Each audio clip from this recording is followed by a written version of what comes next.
Hey guys, it's your girl Kdiddavis. Come back out to you one more time. So I haven't seen you in a while, and I'm sorry for that.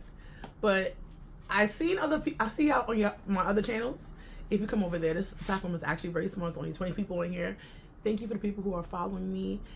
We're hopefully gonna get bigger. I'm hopefully going to give more content out on this channel. But truth and advocacy is honestly very important to me. I actually have an interview today to hopefully get this on the roll and more better and how to invest in myself and my channels better. So we'll see how that goes with that interview. Fingers crossed that I get this position, this internship, whatever you want to call it. I feel, when do you get too old to do the internships? Because I feel like, girl, you old now. But we'll see. And I'm going to hopefully just enjoy the journey that God has me on. But yesterday I was at Apollo at the mayor's state of something announcement. I forgot what it's called. I should learn the name, but I didn't. It was an interesting experience. State of address, I think that's what it's called. It was, like I said, by Apollo. When I got there, protesters were there. It was very, very secure. We went through metal detectors. They kind of blocked off the block. The protesters were on the other side, obviously, of the barricades. Police were there, of course, whole nine. I'm not sure if this is how it is for every single, president, every single mayor. But I guess this is probably how it is when they do like the president. But that's usually else. I don't know. Not the point. That's not what we're here for. But the mayor said a couple of things. One announcement I actually knew about before it happened, because if you don't know, I do a part of this group called the Impacted Advocates Group. It works from the mayor's office, City Hall in New York City. Is a group that comes together of people who have lived experience of homelessness in New York City in different sectors. It's in youth, it's in families in DV, it's in veterans. Is a person in veterans there? I feel like we have a veteran there. I don't honestly know that one. I feel like we do though. We have people who are single, who are not single. Obviously I'm family, so but single as a parent, I should say. I don't think anybody's single. I mean, not single, but I don't know if anybody's family who are married there, but I know those are the people that I can remember right now who are represented in that, right? So yes, so that's a little bit of what it is in homelessness. And yeah, in that sector, the mayor talked about a lot of different things. If you don't know, they have the thing called City of Yes. Now they're gonna do, because I was very, very honestly concerned about the City of Yes. I know about the plan. When they explained it to us, I want to say year before last or last year, I don't remember exactly which one. It was very concerning to me, and it's concerning to me, and it was good in other ways. If you don't know what the City of Yes actually is, it's basically helping to change building codes and things like that. The codes for buildings, for areas, like in areas that we live in America, right? Everything is made up in different codes. And you have residential and non-residential areas. Residential means homes and people could live there. And I think some places just like mix, like example of Merrick Boulevard, they have residential. Usually a lot of majority of Merrick Boulevard is residentials are in the back, and like stores are in the front. And mostly like Merrick is the one line of the stores, and in the back is like Laurelton or Springfield, depending on how far you go down on. If you know Queens, that's what I'm talking about. And different places, they can have mixed codes, and they can have residential only, and you can have certain buildings or structures built in certain areas based on the codes that's there. Or example, even basements, you have to have certain requirements for people to live it. To me, this part of it is very detrimental, because if you don't know, in a quite 10 years or so, we have had some hurricanes and some flooding in New York City. It's getting bad, and people have actually kicked the bucket because the illegal basement they're living in wasn't up to date. So I feel like when they do these codes for certain things, I believe that we should be able to build housing anywhere. But if it's a basement, it has to be up to code. It has to have more than one egress. I think it's egress, right? I believe so. Of what a person can exit out of. Because most places, only has one way. And when it's flooding, unless you go through a window, and some basements don't have windows. Where I grew up, my basement had it had 4 windows. A lot of basements, some of them don't have windows, and technically not supposed to be inhabitable. It's more like if you have like your family room down there, but not really for people to sleep in, just in case You know, people, you know, they live down there. It's the only way out. And if they have a place that's, you know, obstructed because they can't, it's a whole thing. So it's better if people don't live down there unless it's like a safe way for them to live down there. Some basements, they have two ways. They have the front way to go out and they have the back way to go out. So if something does happen, if a fire or something like that is happening, people can exit and not perish. And that's the only thing I have with the city of Yes. Wrong thing.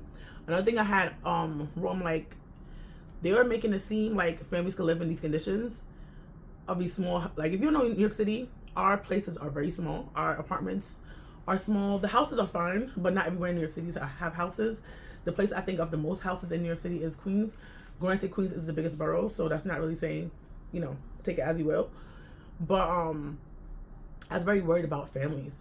And if you don't know, I'm a representative of the families in New York City. But I was happy that people who are youth or singles can get housing, which I'm happy about that. I advocate for everybody to have housing. I don't care who it is. I think no one should be homeless. Everybody should have housing if they wish to have housing. So yeah. You might say, what do you mean? Some people they're so used to living on the street. That's all they know. And there's also mental things after a mental thing. So if they want to live in housing, sure. If they don't want to live in housing, is whatever. But they probably need help to help them get back into that. But just, you know, I didn't live on the streets. I don't know what it is. But from a person who told me about them living on the street, that's how a lot of time it takes a while for them to acclimate to being in an apartment or a home in general, because they're so used to being on the street 20, 30 years, you know? And that's a mental thing. Most of the time it's like a mental block of just outside is more free, you know, it's not as safe. It's just, you know, especially in New York City, you know what's going on now. People going on fire. We got a lot going on. But yes, I wish this had the thumbs thing. That'd be so cute, right? Anyway, it's cute either way. Snoopy. And Happy New Year. Happy holidays. Merry Christmas. Feliz Navidad. Anyway, I know we in January at this point. January, I think it's the 9th. This is a Friday. I think today's the 9th. And that's been since but you know, I haven't seen y'all since a while. So if you wanted to see me all the time, I did Vlogmas. You could have saw me every day in December. But pretty much every day in December. I'm just saying. Follow me on other channels. But so that was my problem with the City of Yes, that it didn't seem like it had a lot of stuff for families, but it had a lot of stuff for everybody else, which I don't have a problem with. I'm happy that they're opening different things, but don't shut out the families. And in the meantime, was like, I feel like every time, it's so sad when and it's not their fault. It's not the administration fault. It's not anybody's fault. It's just like, when you solve one problem, it's like another problem arise. And it's good to just kind of do everything at one time, so everybody get covered. And I think that's what the mayor is trying to do. I know people don't like him. I think nobody in history, not any one person, could be liked, to be honest. Look at Jesus. He did amazing. He's the God of gods. He died on the cross for our sins, and people still don't like him. So nobody ever in the world is going to be liked. So just think about that, right? And I think he's trying, because we talked about this, like, well, I've talked about it and said, like, the City of Yes is really not for families. It looks like it's for everybody else except us. And I think they heard that of the people complaining about it, because even the organizations I work with, I'm like, don't you see this is a bad problem? And people's like, yeah, but we do want housing, which I understand. I'm not against the City of Yes at all. I want everybody to have housing. So I'm happy that now he made a new thing to do City of Yes for families. So he's making more parks. He's making more intergenerational housing, which to me, people love living with people, you know, some people, I think of Hispanic people and maybe Asian people, they're okay with being with their grandma and mom and everything in one house. Personally, I don't like that. But if it works, it works. And I think that's probably good for like babysitting. If you need people to babysit your kids, and I think that works out. That part I wish I had, but I don't want to be in the same house with people. I want the whole house for myself. But I think it works for different people, and whoever it works for, that's what it works for. And I think that it's good to kind of think of that. And I think it also, that's helpful because, example, rent. If everybody come as a collective together, pay one rent for a house that they live in. It's easier than paying small rents out to people, and then people end up going homeless in the pack. So I think this would be helpful, especially if we see in the past couple of years, a lot of elderly people are actually going homeless because they can't afford their rent. But if they live with their daughter or son or grandkids, and everybody helps out, that small income could help with the bigger pot. I think that would be helpful. So I think that's a great idea of the city of yes for families. I think that's going to be amazing. I think it's going to be very, very helpful in general. So yeah.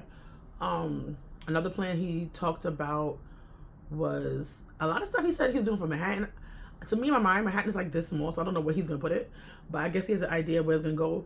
I think it was 800 housing units in Manhattan. I'm not sure if there's going to be all office buildings, or they're going to be like put it together. To me, a lot of people are not using office buildings like they used to. A lot of people are working from home. Compared when it was like Rona was in, obviously he's working from home more. Now people go back to office. People have been going back to the office past like 2 or 3 years or so. But honestly, some similar jobs can be at home. At this point, we saw the congestion pricing going up, and we see how Manhattan is looking apparent. I've seen videos, and at this point, people stay home. They can afford, and the trains are going up to $3 for what? He's talking about putting more police officers on the train, which I think that's amazing. So people think that's, oh my gosh, you're gonna be, they're gonna be stopping and frisking. To me, I personally want more police officers. Put $1 billion of them on that damn train. I could feel more safer to come around. Put $1 billion of them on the street.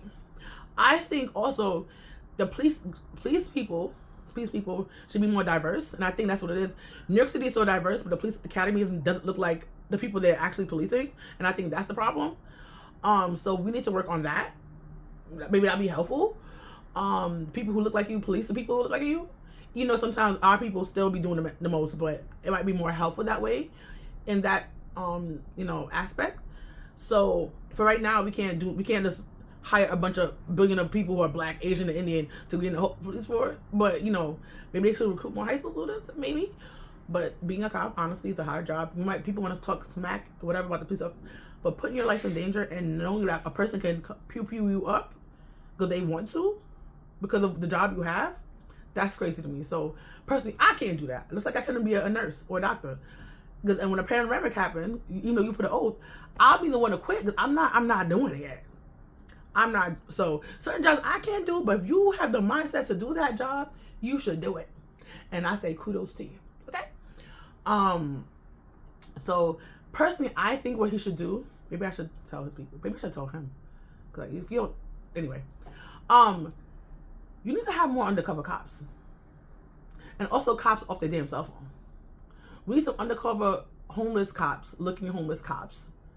So people who are actually, because some people, the homeless people just be living their best life, just sleeping, and people harass them. So we need people like that to get a summons or something. Y'all want money? That's the way to get some money. So you got money for summons, right? I feel like you just go in a ticket or something. The repercussions, like, people just leave people alone. Like, why are you harassing anybody? It's not your job to do that, right? Second, we just need undercover cops, period. I feel like every train should have at least 3 or 4 cops on it, to be honest. Because the way the crime rate is going, and we can't have these cops just chilling by the door just to get people to come in. At this point, I don't care if people pay their fare. I know MTA does, but the way y'all treat us anyway, y'all don't deserve our $2.90. Y'all don't even deserve the $3, but I digress. Y'all had the audacity a few years ago. There's a lot of different things I have with the MTA. A lot of audacity a few years ago to put in Wi-Fi, but I don't think people using the Wi-Fi that much. Also, knew y'all was gonna do this damn Omni card, but y'all put out those machines for the Selector bus, but that's soon gonna be obsolete. All our money and construction time went into that. For what? For what? Okay. So the police need to stop being so much. Maybe 1 or 2 at the place to get the invaders, whatever. But the prices are so much. People can invade at this point. People can invade at this point, and I don't feel bad about it. But y'all need to have people to be off their cell phone. Stop chatting with their friends. But just, I understand you being a cop, you tired, whatever. People need to be more the cops need to be more on the platforms and more on these damn trains. I think every single train should have a couple of cops in it and on the platform. What the hell is going on? It is getting out. It's starting to be a zoo out there. It's crazy. Crazy work.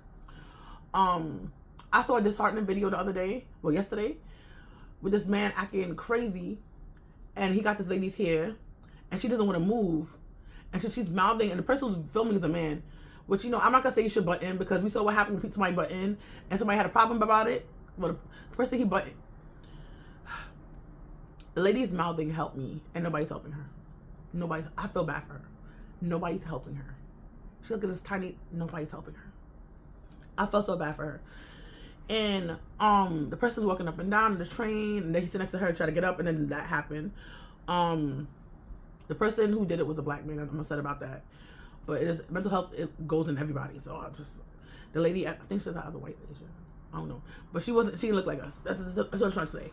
I'm upset because, example, you know what? I think it was on a train last year before. I don't know. And the guy, he ended up dying. That part I do not agree with.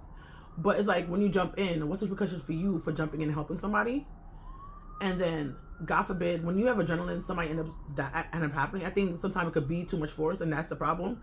Maybe we need to have not too much force, but also people don't want to jump in because they don't want to get hurt.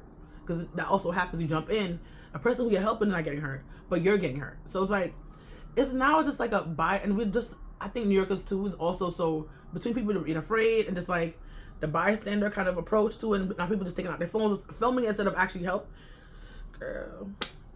And everybody in the comments like, "Mom, I would have done this," but you weren't there, sis. And maybe if you were there, you would not have done anything. Or bro.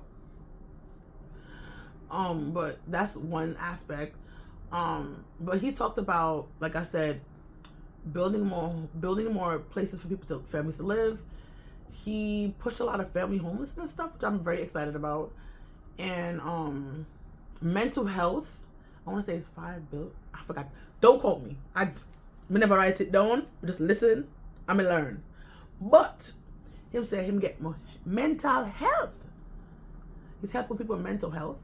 He's gonna open more safe haven beds, which are beds for people who are homeless, who are living on the street, who got safe haven beds. So those are the things he talked about. And I might actually put a link of what he fully said in the description, so you can go look at that and listen for what he said for himself. The thing about it too, people can say a lot of stuff and they don't follow through on it. So we have to stay on the administration's back to make sure the words they give us is what's done. A couple of things has happened in homelessness. Oh, I almost forgot. This is the big one I knew about, but I didn't tell y'all because it's not my job to tell y'all. His job to announce it, right? He talked about a program for moms who are expecting, instead of going to shelters, they get to go into housing. Before I heard about this, I might actually show you the article too. I didn't read the article, but I'm just gonna Google my name and find it and pin it on here too. I think this program is amazing. My only reluctancy with this is that they're getting a regular City FEPS thing. I think personally they should get a Section 8 voucher. I don't think it should be City FEPS. I think Section 8, because people accept Section 8 better than City FEPS, to be honest. I might actually email a person about that and maybe see what they can do with that. Secondly, I think because they have a City FEPS, it's going to be, hopefully they actually get an apartment before the baby's born. But they're trying to have a lot of babies. If you don't know, a lot of babies are born into shelter and born into homelessness in general. And they're trying to prevent babies of being born into homelessness, because usually when babies born into homelessness, they don't have the greatest future compared to other people who are not. So you want to make sure that odds are not stacked against them as much, especially for being black and brown. To me, I'm brown community, but people just call me black, but that's not here or there. So yeah, so that's why they're doing this program, and I hope it's very successful. It's a pilot program right now, but hopefully it goes out in the future. I wish I was a person who this was happening for at the time I was had Kdiddavis, because I didn't have any resources. Like, I was trying to get into a lot of different things. They wouldn't let me in. I was knocking at the door, like how Mary was knocking Joseph, and nobody would let me in.